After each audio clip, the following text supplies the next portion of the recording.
Hello students, welcome to the online lecture of Future Foundation Academy. In previous lecture, we have described the structure of trachea, we studied the structure of bronchi, and finally we studied the structure of lungs. And while explaining the bronchi, we came across a term called as alveoli.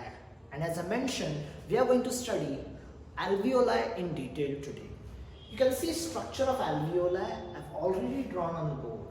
These alveoli, from where they origin, you can see, whenever the trachea divides it from bronchi, bronchi further divides to from primary bronchi, secondary bronchi, tertiary bronchi, and at the end we drew like this structure which were called as bronchioles.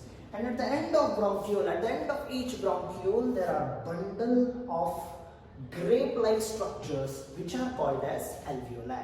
If you see alveoli, they appear like grapes, bundle of grapes. These alveoli, where they connect to the bronchioles, that area is called as alveolar duct. Before starting of this bundle-like structure, there are small cavities called as atrium. Remember, atrium of heart is different and this atrium is different. If you take section of this alveoli, you can see internal cavities. These all cavities, each structure is called as alveolus and the cavity is called as alveolar sac. This is the area where exchange of gases takes place, and you can see the wall of the alveoli is very thin.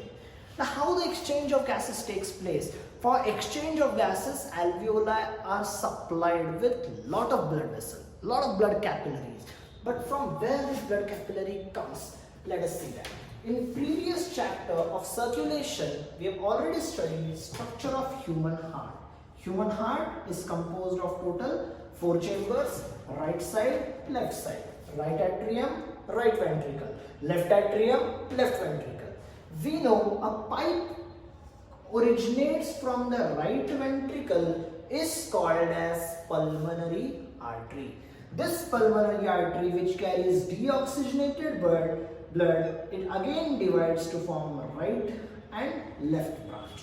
This goes to the right lung and this goes to the left lung. This pulmonary artery, after entering in the lungs, it divides, redivides to form arterioles, then capillaries. This capillary is branch of one of the pulmonary artery. So it is branch of pulmonary artery which is carrying deoxygenated blood. Means this blood have high concentration of CO2.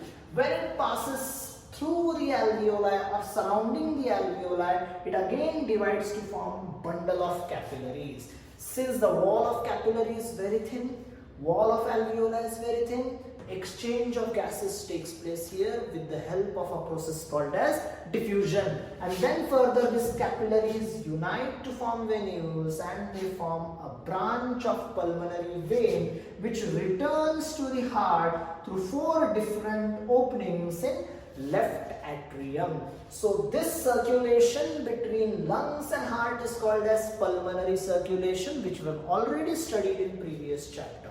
So this is the structure of alveoli which is responsible for exchange of gases. Let us see the answer of which points we have to remember for the entrance examination.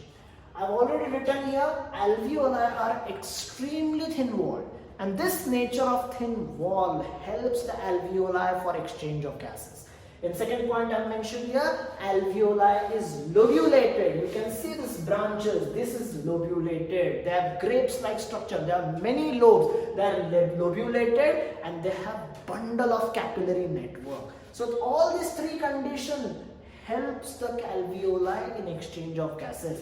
The lobule nature is, suppose alveoli would have been a single structure, exchange of gases would have taken place, but the surface area would have been less. This lobule increases the surface area of the alveoli. In third point we are mentioning, alveoli or the wall of alveoli is made up of simple squamous epithelium. It is basic simple squamous epithelium. In some books it is mentioned it is non-ciliated simple squamous epithelium. Since cilia are absent, no need to mention it. You can simply call it as simple squamous epithelium. And this epithelium, we know epithelium is a tissue and this epithelium tissue is made up of cells, and each cell of this simple squamous epithelium is called as pneumocytes. They are called as pneumocytes. It is an important term for NEET examination. So pneumocytes are the cells of simple squamous epithelium present in the alveoli. As we have already seen, alveoli is the site of exchange of gases during respiration. If you see average number of alveoli, there is a great variety from person to person in different animals, but when we talk about human, the average number of alveoli in humans in each lung is 300 to 350 millions. 300 to 350 alveoli in each lung. This term is in millions, 300 to 350 millions. In some books it is mentioned both the lungs together have 300 millions of alveoli.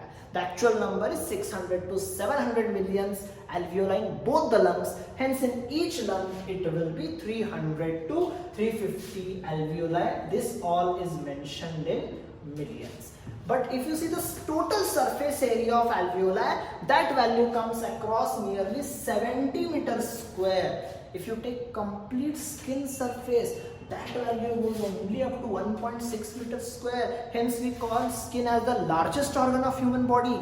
But alveoli surface area is nearly 60 times more, nearly 50 to 60 times more as compared to skin. Each alveoli with its covering, it has a substance called as lecithin, which maintains the surface tension of the alveoli and prevents the lungs from collapsing.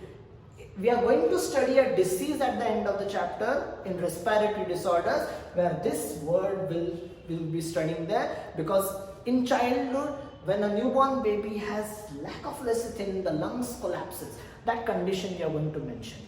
So in this lecture, we have already studied structure of alveoli, how blood supply or blood capillaries are coming to the alveoli, how exchange of gases takes place, and general terms related to alveoli.